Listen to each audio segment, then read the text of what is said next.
reading of the comprehension. Let us quickly go back to the questions in 2 sentences, one for each. Give reasons which the local council resorted to the use of sanitary inspectors. Go to the second paragraph of that passage you read. In order to help people develop good health habits and maintain healthy environment. So our answer could go like this. In 2 sentences, one for each. Give the reasons why the local councils resorted to the use of sanitary inspectors. The following are the reasons sanitary inspectors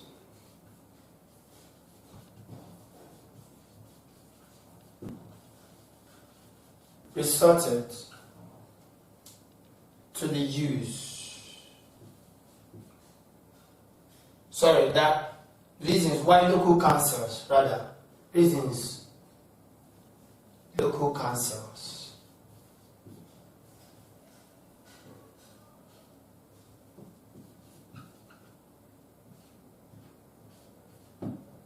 resorted to the use of sanitary inspectors.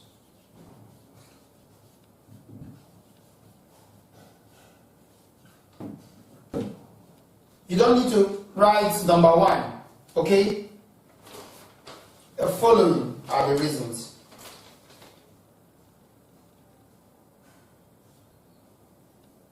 This is to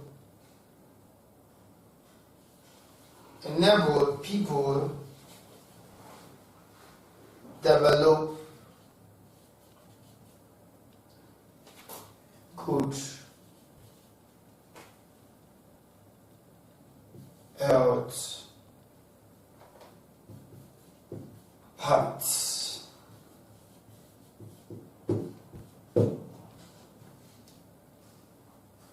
Again, is to help people maintain a healthy environment. Now, this is sentence. Sometimes it's very difficult to imagine how long a sentence is. For some people, a sentence starts from the beginning of the margin to the end of their margin. No. A sentence, as it is sometimes defined by a certain person, is a group of related words. A group of related words that is intelligible, which means a sentence must make a complete sense. Sometimes, for a sentence to make a complete sense, it may have to cross over to the next line. So it doesn't necessarily have to start from the beginning of the margin from the left, and ends at the other end of the margin. No, it is wrong to think so. So sometimes you will cross over for it to make sense. So what makes a sentence that it has to be started with, you have to start it rather with an uppercase and of course end with a period. And that's what you've seen here. So with this introduction of the full stop, your reader or your examiner knows that you're done with the first sentence and you go over to the next one, the next sentence. So these 2 sentences explains the reason local government council have resorted to sanitary inspectors. The next question in 2 sentences, one for each. State the reasons why vaccines are administered. Why do we administer vaccines? 1. Many diseases can easily become fatal. Many diseases that can easily become fatal can be prevented through vaccine. So one of the reasons for administering vaccine is for the prevention of diseases. The next is that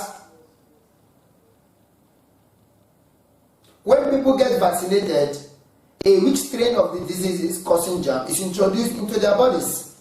So when people get vaccinated, there is an introduction of a weak strain of the disease causing JAMB, which is introduced to their bodies to help them fight the germ.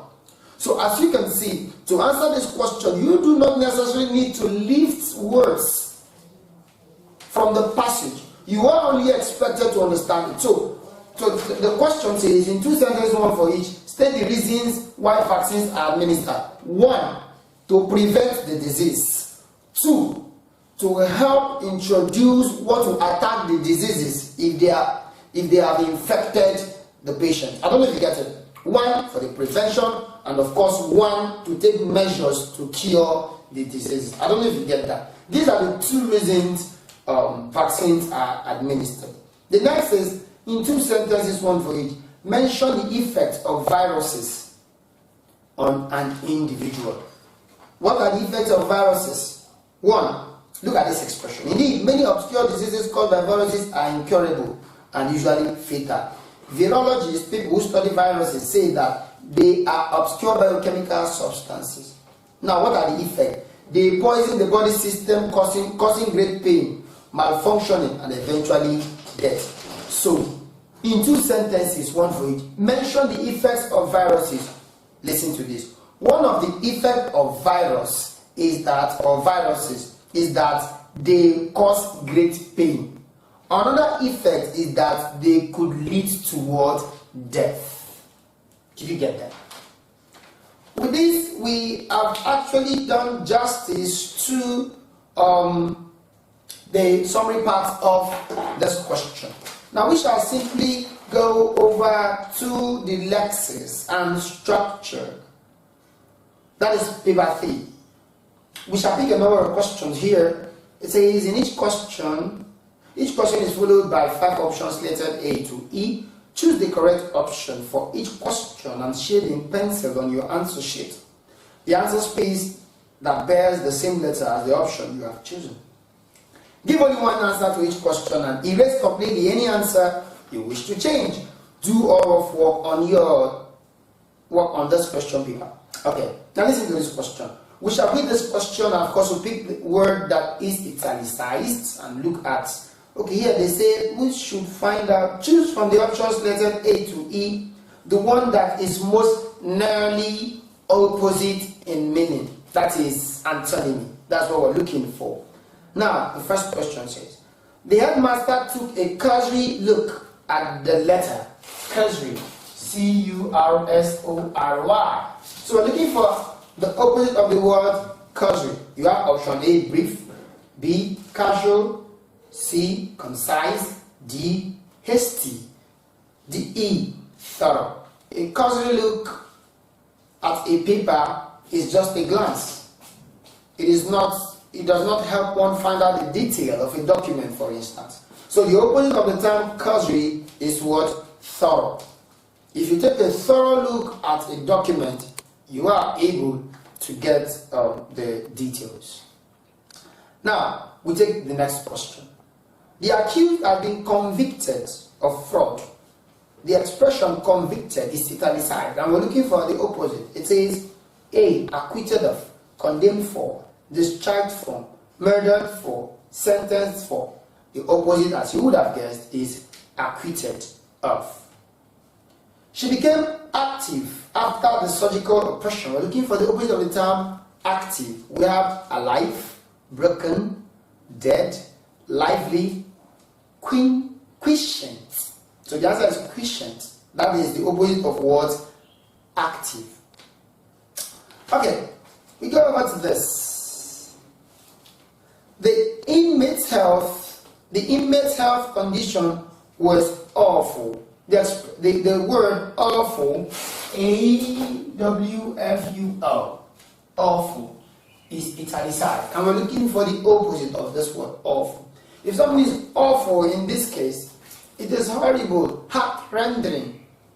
Okay, it's different from this awe. This awe has to do with reverential fear. Okay, but this, if your performance in the examination is awful, it means it was bad. It's not pleasing or wasn't pleasing. Okay, we have this. Option A, that's the opposite of awful. We have appealing, we have dreadful, we have pleasant, we have stable, we have terrifying. Of course, you would have guessed that the answer is what? Pleasant. If your performance is not healthy, then, sorry, it's not awful, then it is what? Pleasant. We take this. The gigantic housing project was completed by the contractor last week. We are looking for the opposite of the expression gigantic, spelled Gigantic. That is gigantic. That expression means colossal, big, massive. They are looking for the opposite. Option A, large, which is of course the synonym for this. B, magnificent. It's not just magnificent, it is breathtaking, beautiful, wonderful. C is marvelous, almost the same thing as magnificent. Small, stupendous. The answer is small, because if something is not gigantic, then it is what? Small. And that is it. We want to now go over to section 2 of this part, and that will take care of filling the gap. The suspect was dashed in court, adjourned in court, arraigned in court, detained in court, forced in court, presented in court. What do you do to someone in court? You arraign someone in court. And someone is arraigned in court means that the person is presented to the judge to hear the person's case, both from the defense counsel and of course the prosecuting counsel, whereupon the judge will pass judgment. All of those processes put together is what we refer to as what? Arraigning someone in courts. Okay, the woman with the sick child was advised to see a dash. A woman with a sick child was advised to see a dentist, B, gynecologist, C, nutritionist, D, pediatrician, E, psychiatrist. The woman with the sick child couldn't have seen the dentist because we're not told about the teeth.